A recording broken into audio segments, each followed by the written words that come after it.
காதலிக்கும் போது உம்மா, பிரேக்கப் ஆகும்போது பணமா, இந்த கலாச்சாரம் புதுசாக இருக்குல்ல. அடடா, இந்த கலாச்சாரம் எங்கே வந்திருக்கு அப்படின்னு பார்த்தீங்கன்னா, வேறு எங்கே, இந்த சீனா இருக்குல்ல, அங்கே தாங்க வந்திருக்கு. ஏன் அப்படின்னு பார்த்தீங்கன்னா, சீனாவில் தான் நிறைய வித்தியாசமாக கண்டுபிடிப்பாங்க.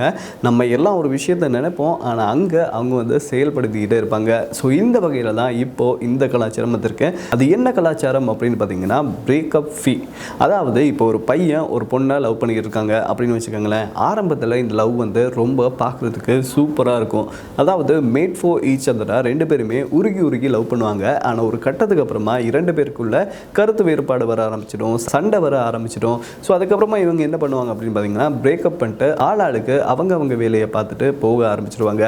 ஆனால் சீனாவில் இப்போ இதையே ஒரு புது ட்ரெண்டாக மாற்றிருக்காங்க. அது என்ன அப்படின்னு பார்த்தீங்கன்னா, இப்போ ஒரு பையனும் ஒரு பொண்ணும் பிரேக்கப் பண்ணால் அந்த பையன் அந்த பொண்ணுக்கு குறிப்பிட்ட அளவு காசு கட்டணும் அப்படின்னு சொல்கிறாங்க. இது எதனால் அப்படின்னு பார்த்தீங்கன்னா, இந்த காதல் வாழ்க்கை இருக்கு இல்லையா, அதில் வந்து இந்த பையனுக்காக அந்த பொண்ணு அவங்களுடைய விலை மதிப்பற்ற நேரத்தை வந்து ஒதுக்கியிருப்பாங்களா. அதாவது லவ் பண்ணும்போது கொஞ்சம் டைமை வந்து ஒதுக்கியிருப்பாங்கல்ல, அதை தான் சொல்கிறாங்க. அதே மாதிரி சில உணர்வுகளை வந்து அந்த பொண்ணு வந்து அந்த பையனுக்காக கொடுத்துருப்பாங்க. இதை ஈடுகட்டுறதுக்காக தான் பிரேக்கப் ஃபீயை வந்து சீனாவில் இப்போ கொண்டு வந்திருக்காங்க. இதை கேள்விப்பட்டதுமே சில பேர் வந்து ஆஹா ஓஹோ சூப்பராக இருக்குது அப்படின்னு சொல்கிறாங்க.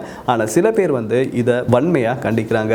சில பேர் என்ன சொல்கிறாங்க அப்படின்னு பார்த்தீங்கன்னா, இந்த பொண்ணுக்கு அந்த பையன் கொடுக்குற காசு வந்து நியாயமானது. இது எதனால் அப்படின்னு பார்த்தீங்கன்னா, அந்த பிரேக்கப் ஆனதுக்கப்புறமா அந்த பொண்ணுங்க வந்து கொஞ்ச நாளைக்கு டிப்ரெஷனில் போயிடுவாங்க இல்லையா.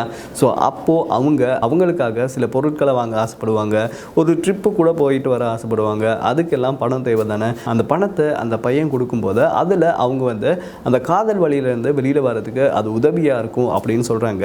ஆனால் இதே பார்த்தீங்கன்னா, இதை எதிர்க்கிற நிறைய பேர் என்ன சொல்கிறாங்க அப்படின்னு பார்த்தீங்கன்னா, காதல் வந்து ஒரு உன்னதமான உணர்வு, அதை வந்து காசு கொடுத்து ஈடு கட்ட முடியாது. நீங்கள் என்ன தான் கோடியாக அந்த பொண்ணுக்கு கொடுத்தாலுமே அவங்க மனசு வந்து உடைஞ்சதுக்கப்புறமா அந்த பணம் அவங்களுக்கு ஜஸ்ட்டு காகித பேப்பர் தான் அப்படின்ற மாதிரி சொல்கிறாங்க.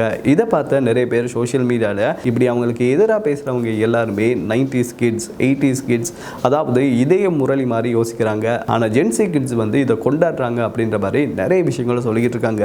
ஸோ ஆக மொத்தத்தில் இந்த வீடியோ பற்றி நீங்கள் என்ன நினைக்கிறீங்க அப்படின்றத மறக்காமல் கமெண்ட்ஸாக சொல்லுங்கள். இன்னொரு வீடியோவில் உங்களை சந்திக்கும் வரை உங்களிடமிருந்து விடைபெறும் நான் விஜே அருண், கேமராமேன் லிஷியரனுடன் நன்றி, வணக்கம்.